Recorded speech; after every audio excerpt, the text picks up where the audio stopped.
ఆయన ఇంట్లోకి వెళ్ళి ఆయన ఆఫీస్కి వచ్చిండు. దానికి ఏముంది? దానికి పెద్ద మీడియా పొద్దంతా నడుతుంది. నాకు అందుకనే తిక్క మీ మీద.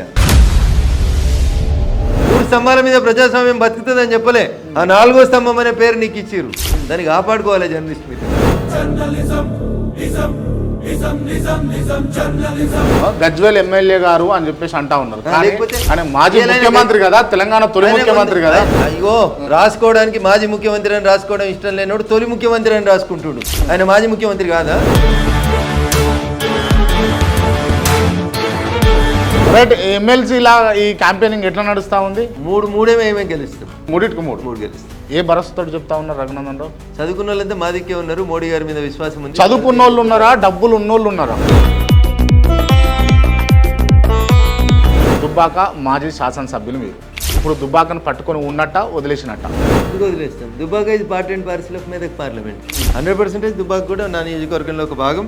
దుబ్బాక ప్రజలు నా ఊపిరి, నా ఆశ, నా శ్వాస. వాళ్ళని ఎందుకు వదిలేదు?